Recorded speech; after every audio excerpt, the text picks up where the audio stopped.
Pakistan's vulnerability is many, many times higher than of India. Once they know that India has shifted its gear from the defensive mode to defensive offense, they will find that it is unaffordable for them. You can do one Mumbai, you may lose Balochistan. Pakistan Bharat से कहीं ज्यादा नाजुक है।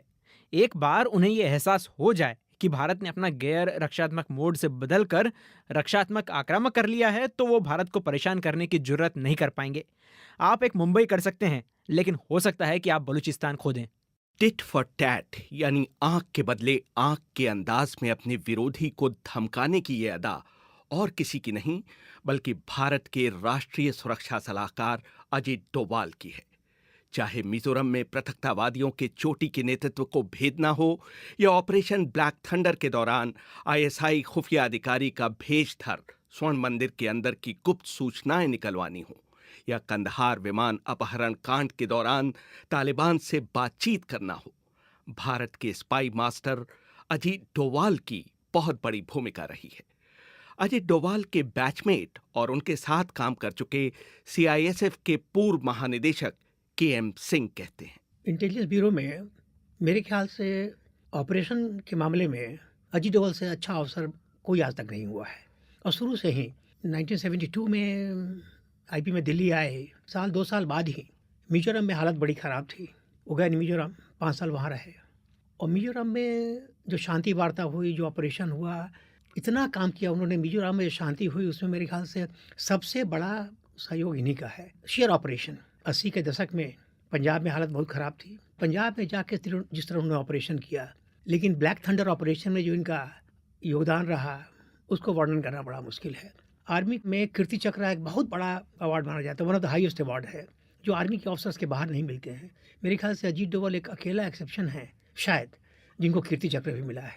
जब नरेंद्र मोदी प्रधानमंत्री बने और उन्होंने अजीत डोभाल को अपना मुख्य सुरक्षा सलाहकार बनाया तो लोगों को आश्चर्य नहीं हुआ। कहा जाता है कि मोदी के शपथ ग्रहण समारोह के दौरान सार्क देशों के राष्ट्राध्यक्षों को भारत आने के न्योते का मास्टर स्ट्रोक डोभाल के दिमाग की उपज थी।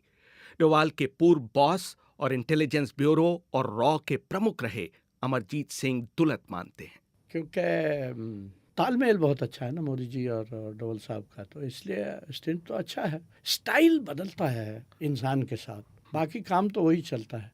मैंने ब्रजेश मिश्रा जी के साथ काम किया तो वो भी एक बहुत बड़ी हस्ती थी, क्योंकि उसमें कॉन्फिडेंस इतना था कि उसको कुछ ज़्यादा करने की ज़रूरत नहीं पड़ती थी। जैसे वाजपेयी साहब के टाइम में, टेन्योर में 3-4 बहुत बड़े क्राइसिस आए, लेकिन कभी कोई एक्साइटमेंट नहीं हुई, बड़ा सोच समझ के रिएक्ट किया गया। आज क्या है कि रिएक्शन बहुत जल्दी आता है, इमीडिएट रिएक्शन आते हैं। मैं आपको एक मिसाल देता हूँ, जब पार्लियामेंट अटैक हुआ तकरीबन मैं अपने कमरे से देख सकता था पीएमओ से, और ब्रजेश मिश्रा जी उसको टेलीविज़न पे देख रहे थे, पर उस किस्म की एक्साइटमेंट नहीं थी कि मैं भागा जाऊं वहाँ पार्लियामेंट जाऊं। ये इत्मीनान से बैठे रहे, अपना सिगरेट पी रहे थे और उसको देख रहे थे कि भाई इसकी इम्प्लीकेशंस क्या है। सोचा, फिर लंच पे प्रधानमंत्री जी के यहाँ गए, जिसके बाद फिर वाजपेयी जी ने स्पीच दी कि ये नहीं चलने वाला है। चीज़ें उस टाइम में बड़ी रिलैक्स्ड और सोच समझ के होती थी। वो जो हाईजैकिंग के मामले में ज़रूर था कि भाई क्यों छोड़े गए, लेकिन और रास्ता क्या था? या तो 174 लोग थे उनको मरवा दें या उनकी, और उसमें भी डोभाल मेन नेगोशिएटर थे। बिल्कुल थे।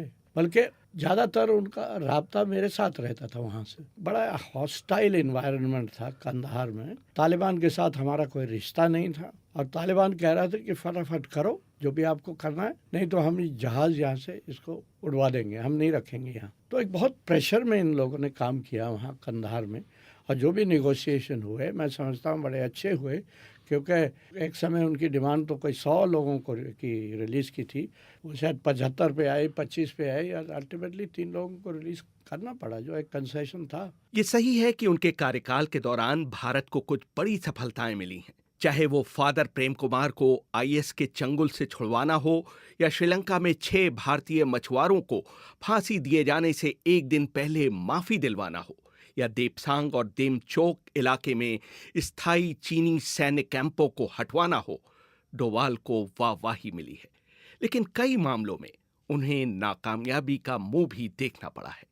इंडियन एक्सप्रेस के सह संपादक सुशांत सिंह कहते हैं। अगर आप डिप्लोमेसी के तौर पर देखें और ख़ास तौर पर भारत के जो नेबरहुड है, उसमें भारत की स्थिति पिछले 18 महीनों में अच्छी नहीं हुई है। चाहे वो मालदीव्स हो, चाहे वो नेपाल हो, चाहे वो और भी कंट्रीज हो, चाहे वो पाकिस्तान के साथ जो फ्लिप फ्लॉप हुआ है। तो उस मुद्दे से, उस नज़र से तो 19 महीने में कोई खास अचीवमेंट नहीं है भारतीय उपमहाद्वीप में एनएसए साहब के। जहाँ तक टेरर और इंटरनल सिक्योरिटी का सवाल आता है, 2-3 बड़ी टेरर स्ट्राइक्स हुई हैं। एक पठानकोट की स्ट्राइक हुई है, उससे पहले गुरदासपुर में भी टेरर स्ट्राइक हुई है। कश्मीर में टेररिज्म बढ़ा है। कश्मीर के अंदर इंटरनल सिक्योरिटी की जो सिचुएशन है वह शायद थोड़ी ख़राब हुई है पहले के मुकाबले।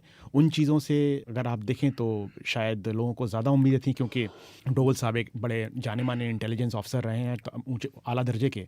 तो लोगों को उम्मीदें थी कि इंटरनल सिक्योरिटी के मुद्दे पर शायद उनके अंडर में ये बेहतर काम होगा। वह शायद उतना बेहतर नहीं हो पाया है। एक और जाने माने सुरक्षा विशेषज्ञ अजय शुक्ला का मानना है कि निसंदेह डोवाल के क्रेडेंशियल्स बहुत ही प्रभावशाली हैं, लेकिन राष्ट्रीय सुरक्षा सलाहकार के लिए उनका जो वर्ल्ड विजन होना चाहिए वो शायद उनमें नहीं है। अजीत डोभाल एक बहुत ही काबिल और बहुत ही सफल इंटेलिजेंस ऑफिसर रहे हैं अपने समय में, और उनकी रेपुटेशन पूरे इंटेलिजेंस ब्यूरो में फैली हुई है। सारे कर्मचारी और ऑफिशियल्स जो हैं उनको बहुत मानते हैं। लेकिन कोई भी इंसान अपने फील्ड में जो है स्पेशलिस्ट होता है, और फील्ड्स में जो है उसकी थोड़ी कम काबिलियत, कम जानकारी होती है। अजीत डोभाल की जानकारी फॉरेन रिलेशंस में, डिप्लोमेसी में इतनी नहीं है जितनी उनकी जानकारी इंटेलिजेंस के क्षेत्र में है। तो जब कोई ऐसा ऑपरेशन आता है जिसमें intelligence, military operations, foreign relations तीनों पहलू होते हैं, तो सिर्फ एक इंसान को अपने लेवल पे जो है उस ऑपरेशन के सारे डिसीजंस जो है बनाना शायद सही ना हो। जब पठानकोट का हमला हुआ तो उस समय नेशनल सिक्योरिटी एडवाइजर को देखना चाहिए था कि इस ऑपरेशन में जो समस्या खड़ी हुई है उसमें कई पहलू हैं, और उस पहलू के अलग अलग जो हैं स्पेशलिस्ट, जो माहिर हैं, उनको बुलाना जरूरी रहेगा। जब कोई ऐसा कॉम्प्लिकेटेड ऑपरेशन सामने आता है या समस्या खड़ी होती है, तो नेशनल सिक्योरिटी एडवाइजर को ये करना चाहिए था कि बजाय सारे डिसीजंस खुद लेने के, क्राइसिस मैनेजमेंट ग्रुप को कन्वीन करें, अलग अलग स्पेशलिस्ट को हाजिर करें, उनके इनपुट्स लें, और फिर अच्छे डिसीजंस लिए जा सकते हैं, और ना कि जल्दबाजी में और अकेलेपन में जो है सारे डिसीजंस लेना, जो कि बाद में शायद इतने अच्छे ना साबित हो। सीआईएसएफ के पूर्व महानिदेशक और इंटेलिजेंस ब्यूरो के पूर्व वरिष्ठ अधिकारी केएम सिंह उनसे सहमत नहीं है। पहली बात, नेशनल सिक्योरिटी एडवाइजर के लिए इंटरनल सिक्योरिटी का एकदम इन डेप्थ नॉलेज बहुत जरूरी है। अगर देश सुरक्षित हो तभी आप बाहर के बारे में बाद में सोचेंगे। इंटरनल सिक्योरिटी में इन्होंने नॉर्थ ईस्ट डील किया है, पंजाब डील किया है, कश्मीर डील किया है, और इस सब के बाद इंटेलिजेंस ब्यूरो के डायरेक्टर रहे। इसलिए इंटरनल सिक्योरिटी के हर मामले पर इनका जितना ज्ञान है, मतलब उसके बारे में कुछ कहना बेकार है। उसके बाद से दिन दूसरी चीज़ क्या होना चाहिए नेशनल सिक्योरिटी एडवाइजर में, कि विदेश की नीति, विदेशी के संबंध, खास करके जो हमारे नेबरिंग कंट्री है उनके साथ, उनकी नीति, उनके सिद्धांत के बारे में, संबंध के बारे में। हमारे नेबरिंग कंट्रीज में, पड़ोसी देशों में सबसे इंपॉर्टेंट तो पाकिस्तान ही है ना, और पाकिस्तान में 6.5 साल वहाँ पोस्टेड रहे। उसके अलावा ये 4 साल भारतीय उच्चायुक्त, इंडियन हाई कमीशन लंदन में ही पोस्टेड रहे। तो इन्होंने 10.5 साल तो फॉरेन पोस्टिंग किया है। तीसरा होना चाहिए दूरदृष्टिता, विजनरी तो बहुत है, मतलब ये इतना लॉन्ग टर्म प्लानिंग कर सकते हैं, दूरदर्शिता इतनी है उनमें, इसीलिए ऑपरेशनली बहुत सक्सेसफुल है, बहुत साउंड है। और चौथी होनी चाहिए कर्मठता। तो कर्मठता जहाँ तक इनका है, मैं कहूँ कि 15 घंटा, 16 घंटा, 18 घंटा भी काम करना पड़े दिन में, तो इनको उसमें इस उम्र में भी he must be around 71 today, कोई दिक्कत नहीं इनको। अजीत डोभाल के आलोचक कहते हैं कि वो हर जगह खुद उपस्थित होकर हर चीज हैंडल करना चाहते हैं। इसको 2 तरीके से देखने की ज़रूरत है। एक तो इंस्टीट्यूशनल वीकनेसेस हैं। इंस्टीट्यूशनल वीकनेसेस जो हैं उनको ठीक नहीं किया गया है, और क्योंकि उन इंस्टीट्यूशनल वीकनेसेस को ठीक नहीं किया गया है, ज़्यादा पर्सनैलिटी ओरिएंटेड हो गया है। बहुत ज़्यादा लोड अपने ऊपर लेने का एक नतीजा ये भी है कि जैसा कि पूर्व राष्ट्रीय सुरक्षा सलाहकार शिवशंकर मेनन ने कहा कि जब चीन और भारत के बीच जो बातचीत होती है बॉर्डर टॉक्स की, जो स्पेशल रिप्रेजेंटेटिव हैं इंडिया की साइड से, NSA स्पेशल रिप्रेजेंटेटिव होते हैं, वो टॉक 5 तारीख को होनी थी। पर चूंकि एक टेरर अटैक हो रहा था, छोटा सा टेरर अटैक था, वो चल रहा था, तो NSA साहब ने चीन जाने की अपना प्लान कैंसिल कर दिया। भाई 1.3 बिलियन के देश में ऐसा नहीं हो सकता कि आपके जो सबसे बड़ा नेबर है आप उसके साथ टॉक्स कैंसिल कर दें क्योंकि 6 टेररिस्ट किसी जगह पर लड़ाई कर रहे हैं। तो ये सारी जिम्मेदारी अपने ऊपर लेने का नतीजा ये है कि इंटरनेशनली आपकी थोड़ी सी शायद थू हो रही होगी, लोग कह रहे होंगे साहब कोई कैपेसिटी नहीं है, कुछ नहीं है, एक ही व्यक्ति के ऊपर सब कुछ। लेकिन डोभाल के समर्थक कहते हैं कि ये मैंडेट उन्हें प्रधानमंत्री मोदी ने दिया है, अपने लिए ये रोल उन्होंने खुद नहीं चुना है। वो बात वही आ जाती है कि ये सरकार चाहती क्या है, मोदी जी क्या चाहते हैं।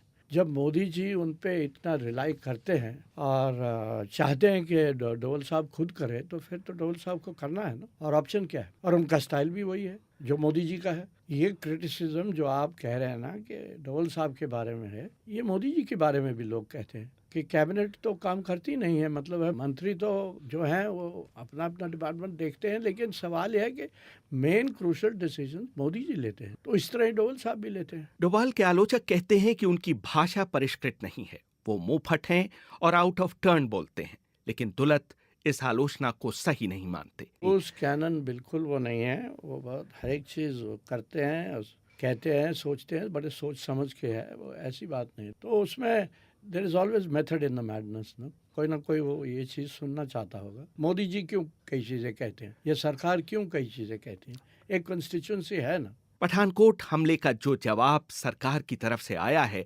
उसके सूत्रधार अजीत डोभाल ही थे। उनकी भूमिका पर भी सामरिक विश्लेषकों की राय बटी हुई है। देखिए, जब भी ये चीज़ें होती हैं, और मैं इस सिस्टम में रहा हूँ, मैंने देखा है अंदर से सरकार को, 40 साल रहा हूँ मैं सरकार में, क्रिटिसाइज़ करना बड़ा आसान होता है। लेकिन इस बार एक चीज़ ज़रूर है कि जब लोग कहते हैं इंटेलिजेंस थी, और 30 तारीख से इंटेलिजेंस थी कि पठानकोट में कुछ होने जा रहा है, और उसके बाद उससे जो बड़ी बात है, देखिए इंटेलिजेंस को क्या होता है फील्ड में, कई बार लोग मानते नहीं, कहते हैं ये सब कहानियाँ हैं, कुछ नहीं है, ये फजूल है। लेकिन जब पंजाब पुलिस का एक एसपी अगवा कर लिया जाता है आतंकवादियों से, तो और वो कह रहा है कि साहब 4 लोग आर्मी फटीग या आर्मी की वर्दी में थे, फिर उस पर 24 घंटे क्यों नहीं हुआ, ये सवाल जरूर उठता है। कई पूर्व जनरलों को ये बात नागवार गुजरी है कि पूरी तरह से सैनिक ऑपरेशन को संभालने के लिए नेशनल सिक्योरिटी गार्ड को भेजा गया। सुशांत सिंह कुछ अन्य मुद्दों पर डोभाल को घेरते हैं। देखिए साहब, पठानकोट में कुछ बातें अच्छी हुई। पठानकोट में कि एक उनके पास हार्ड इंटेलिजेंस थी, और वो हार्ड इंटेलिजेंस मिलने पर उन्होंने 3 बजे वो मीटिंग की। उस मीटिंग में लोग आए और उन्होंने एक प्लान बनाया, और प्लान के बाद उन्होंने लोगों को प्री पोजीशन किया। वहाँ तक तो ठीक था, पर उसके पश्चात जो हुआ उसके लिए, क्योंकि वो डायरेक्टली प्लान एनएसए के अंडर में बन रहा था, कोई कैबिनेट कमेटी ऑन सिक्योरिटी की मीटिंग नहीं हुई, कोई क्राइसिस मैनेजमेंट ग्रुप की मीटिंग नहीं हुई, तो सारी जिम्मेदारी जो भी हुई, अगर 7 लोग मरे और वो लोग एयरफोर्स बेस के अंदर आए, तो वो भी शायद जिम्मेदारी एनएसए साहब के ऊपर ही आती है, क्योंकि वो पर्सनली इस ऑपरेशन को मॉनिटर कर रहे थे, इसी ऑपरेशन की प्लानिंग उन्होंने की थी। देखिए, इसमें समझने वाली बात यह है कि एक व्यक्ति सब कुछ नहीं कर सकता है। इंस्टीट्यूशनल मैकेनिज्म हैं भारत सरकार के अंदर, क्राइसिस मैनेजमेंट ग्रुप है, कैबिनेट कमेटी ऑन सिक्योरिटी है, आप उनको क्यों नहीं एक्टिवेट कर रहे हैं? आप अगर उनको एक्टिवेट करें, जिम्मेदारी को बांटें। भाई, भारत के गृह मंत्री हैं, भारत का पूरा महकमा है, पूरे डिपार्टमेंट्स हैं, उनको यूज़ नहीं किया जा रहा है, और सारे डिसीजन सेंट्रलाइज किए जा रहे हैं। समस्या इसलिए हो रही है। फिलहाल डोभाल निशाने पर हैं।